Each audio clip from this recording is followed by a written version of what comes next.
बघा रे, या ठिकाणी तुम्हाला प्रश्न दिलेला आहे. संतोषने ठोक व्यापाऱ्याकडून 4000 अंडी 1500 रुपयांना आणली. त्यासाठी संतोष यांनी काय केले? ठोक व्यापाऱ्याकडून 4000 अंडी किती रुपयांनी घेतली? 1500 रुपयांना आणली. त्यासाठी त्यांना वाहतूक खर्च लागला 300 रुपये. तर त्यातील 50 अंडी खाली पडून फुटली. जी 50 अंडी होती त्यातली ती फुटली. उरलेली अंडी त्यांनी 5 रुपये यांना एक याप्रमाणे विकली. तर त्याला फायदा झाला का तोटा आणि किती झाला, असा प्रश्न आपल्याला या ठिकाणी विचारलेला आहे. आता एकूण खरेदी आपल्याला या ठिकाणी काढायची प्लस वाहतूकचा खर्च, बरोबर. आता एकूण खरेदीमध्ये काय काय येणार आहे? एकूण खरेदी याच्यामध्ये येणार आहे तुम्हाला काय काय येणार आहे? तुम्हाला त्याच्यात अंड्याची खरेदी आणि वाहतूक दोघांची बेरीज करायची. मग इथं अंड्यांची खरेदी, इथं खरेदी लिहितो मी शॉर्टकट मध्ये, प्लस वाहतुकीचा खर्च, ह्या दोघा जणांमध्ये आपल्याला करायचं. आता त्यांनी किती रुपयांना अंडी खरेदी केली होती? 1500, 1500 अधिक वाहतुकीचा खर्च किती लागला त्यांना? किती लागला रे? 300 रुपये. 15 आणि 3 18, आपलं आलं 1800 रुपये एवढं लागलेलं आहे. आता अंडी होती त्यांची 400. अंडी किती होती? उभा राहून प्रश्न विचारलो मी तुला. अंडी होती त्यांची 400 अंडी होती. त्यातली वाहतुकी दरम्यान त्यांची काही अंडी फुटून गेली. आता फुटलेल्यापैकी इथं किती फुटली त्यांच्याकडून ते बघायचं. 400 पैकी त्यांची 50 अंडी फुटली असं प्रश्नामध्ये आपल्याला दिले. तर मग ही 50 अंडी त्यांची फुटली. ही काय झाली? फुटली. आता त्यांच्याकडे बाकी किती उरले बा अंडे? मग 400 मधून तुम्हाला 50 वजा करायचे. 400 मधून किती वजा करायचे? ऐकू येईल? 400 मधून किती? म्हणून आपण लिहितो उरलेली अंडी. आता एकूण अंड्यातून उरलेली अंडी वजा करायची तुम्हाला. मग एकूण अंडी होती आपल्याकडे 400 मायनस 50. आता उरलेली अंडी तुमच्याकडे किती आली ते तुम्हाला बघायचं. कारण लक्षात तुला एक वाजवत लागतं काही. 350 अंडी त्यांच्याकडे बाकी आहे. आता ही अंडी त्यांनी प्रति अंड काय किंमत विकली त्याची? 5. एक अंड त्यांनी विकलं किती रुपयांना? 5 रुपयापर्यंत, बरोबर. मग अंड्यांची विक्री किंमत किती हे आपल्याला कळलं. मग आपण इथे लिहू अंड्यांची विक्री किंमत किती रुपयाने विकलं त्यांनी? ₹5. किती? ₹5 प्रमाणे. मग आपल्याला 5 प्रमाणे काढायचे. तर तुम्हाला काय करायचंय? 3.5 अंड्याची विक्री किंमत काढायची. आता इथे लिहू 350 गुणाकारामध्ये 5. इकडं आता तुम्ही करा, तुम्हाला पाडायचं. 35 5 किती? 175. शून्य जशाला तसा द्यायचं. आलं का रे? आलं का? किती रुपये आले तुमच्याकडं? 1750. आता यामध्ये काय झालं बघा, खरेदी किंमत ही विक्रीपेक्षा जास्त झाली. जी आपण खरेदी केली ना, तर खरेदी किंमत ही ती विक्रीपेक्षा किती जास्त. मग ज्या वेळेस तुमची खरेदी किंमत ही विक्रीपेक्षा जास्त असेल त्यावेळेस काय होतो तुम्हाला? तोटा. मग त्यांना काय झालं बाबा? आता याच्यात तोटा झाला. आता खरेदी किती आपली? खरेदी किंमत विक्रीपेक्षा कशी आहे? जास्त आहे. खरेदी किंमत विक्रीपेक्षा तुमच्याकडे कशी आहे? जास्त आहे. मग याच्यासाठी काय करायचंय? आपल्याकडे सूत्र आहे तोटा. काय सूत्र आहे आपल्याकडं?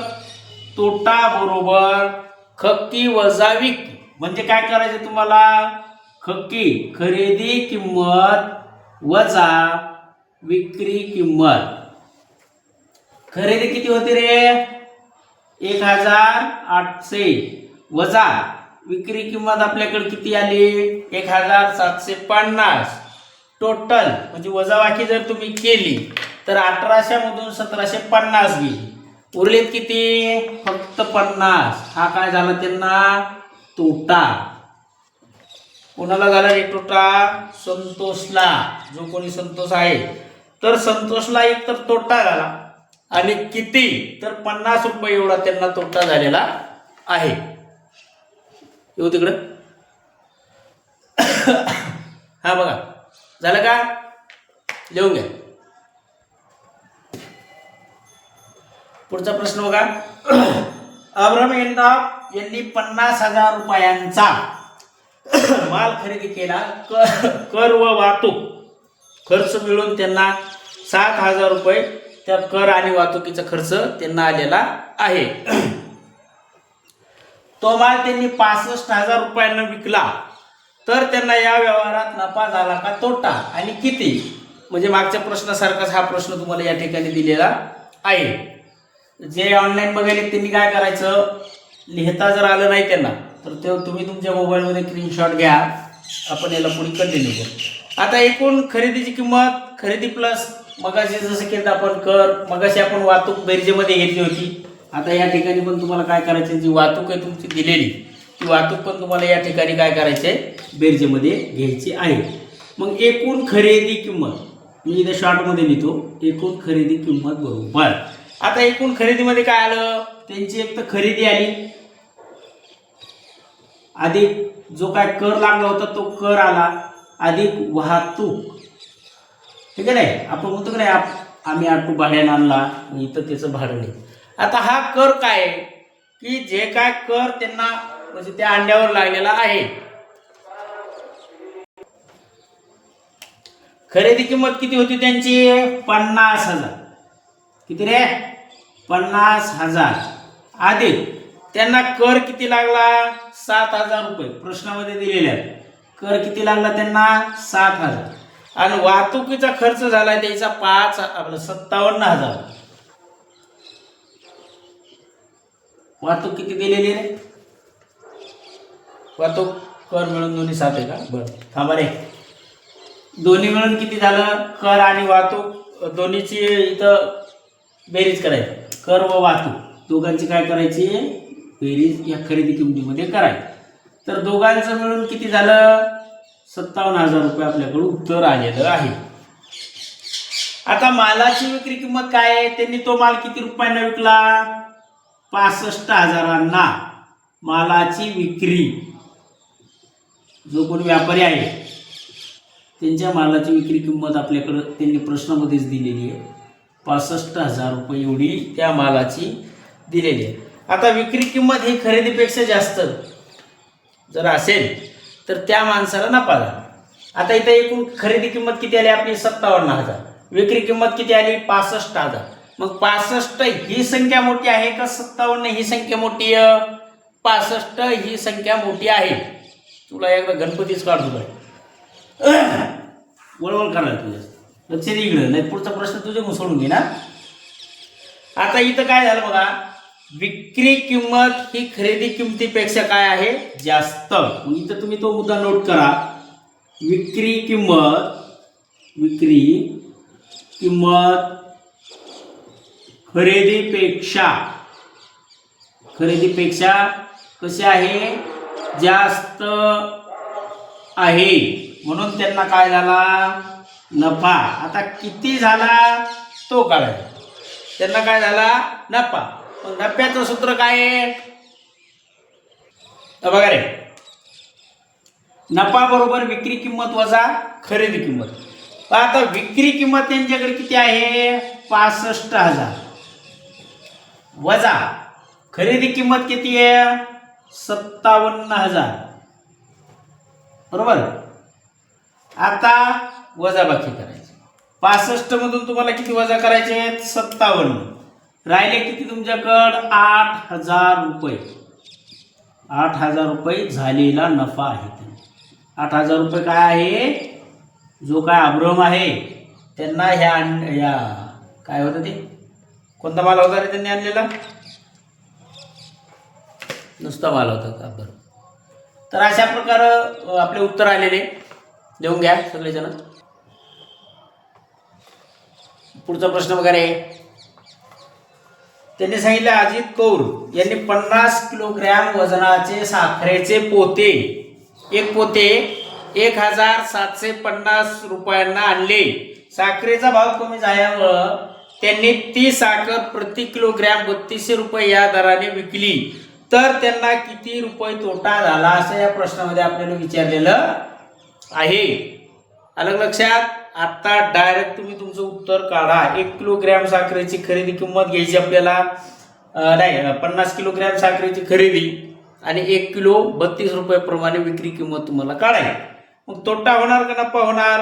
आता इथे बघू, 50 किलोग्रॅम मी शॉर्ट मध्ये लिहितो, साखरेची खरेदी किंमत किती रुपयांना पोतं घेतलं होतं, ते 1,750 रुपयांना त्यांनी घेतलं होतं.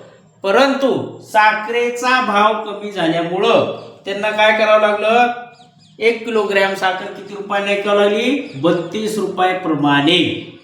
1 किलोग्रॅम साखर त्यांना किती रुपयांना विकावं लागली, 32 रुपयाप्रमाणे. मग साखरेची विक्री किंमत इथं आपण मांडू, किती रुपये, 32. काय करायचं तुम्हाला, 50 किलो गुणाकारामध्ये 32 करा. 32चा पाडा तुम्हाला पाठ आहे, बरोबर. 32 पाचा 160 आणि हा शून्य जशाला तसा तुम्हाला पुढं मांडायचा. 32 पाचा किती, 160 आणि हा शून्य इथं मांडायचा. तुमच्याकडे उत्तर येणार आहे 1600 रुपये. बघा एकदा कन्फर्म करून. आलं का, आलं का, 1,600 रुपये उत्तर तुमचं येणार आहे. आता तोट्याचा काय सूत्र आहे आपल्याकडं, तोटा बरोबर काय सूत्र आहे रे, खरेदी वजा विक्री. मग आपण इथे लिहू, खरेदी किंमत वजा विक्री किंमत. खरेदी किती होती भाऊ त्यांची, 1,750 इथं दिले आपल्याला, 1,750 आणि आताच उत्तर आहे आपलं 1600 रुपये एवढी त्यांना पडली. आता 1700 मधून 1600 गेले तर 150 रुपये आपल्याकडे राहतात, म्हणजे त्यांना काय झाला, तो तोटा झाला. आता तोटा किती रुपये झाला, 150 रुपये झाला. अशा प्रकारे आपला या ठिकाणचा तिसरा प्रश्न संपलाय.